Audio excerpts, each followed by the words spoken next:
guys, welcome to Pat Talks, where we have our Pat fams talk about their experiences here in the company.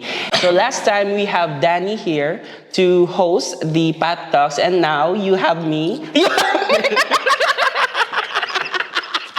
So for today, I'll be your host, Bern, and we have a special guest here, Give Valencia.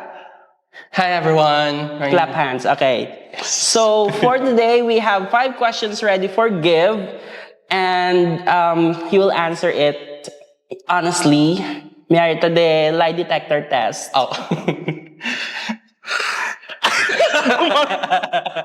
So I met Give actually sa Pat Gamers community. There's a community here of gamers, and specifically Valorant. He's Bula Lord, hashtag Lord. Hashtag Lord. Okay, so siya na si top 1 player ta sa ato na Pat Gamers community sa bang.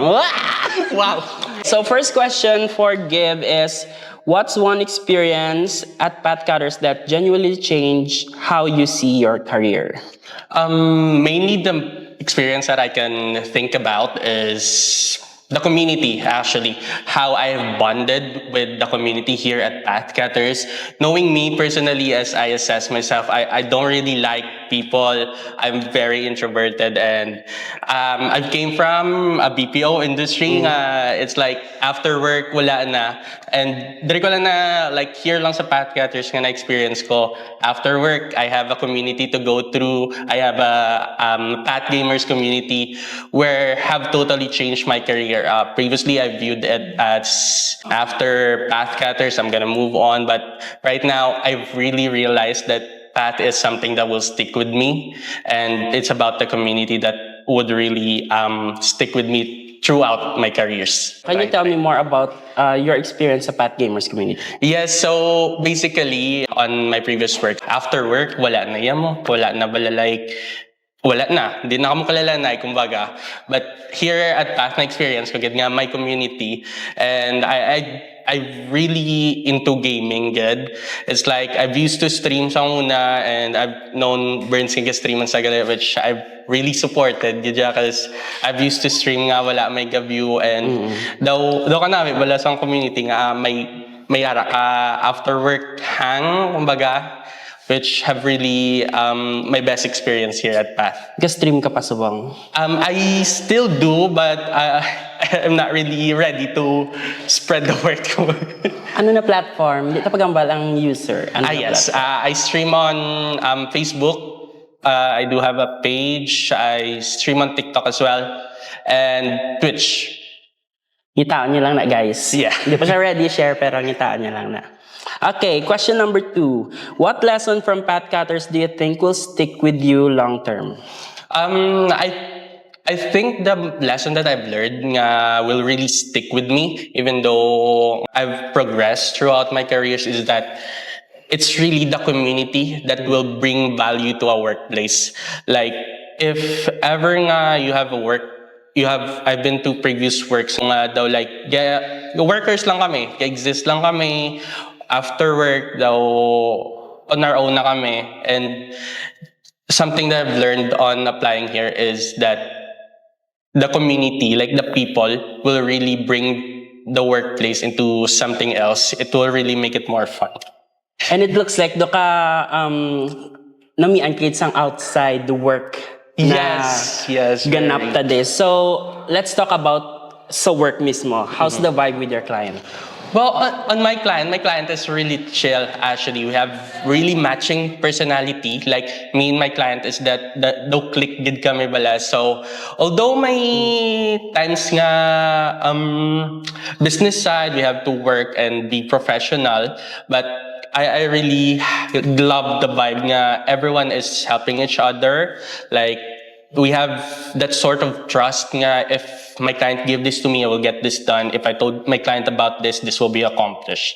How do you make sure na naintindihan mo kung anong needs and priorities ni clients? Oh, that one actually is a very common. Wala kay, syempre, there are times nga lain ng priorities ni client. They have different needs. So, I try to think of them as well on like their point of view on like kung paano, ano blang goal nila nga i-accomplish. And I'll try to ask them if this would work for you, to know what they are really looking for, kung ano gidong gusto nila himuon. So I can definitely relate to that because before, my client man ko and I also make sure na ma-meet ko ang iyan needs and priorities. And also, syempre happy ko before with the work environment and all of that, outside work mismo.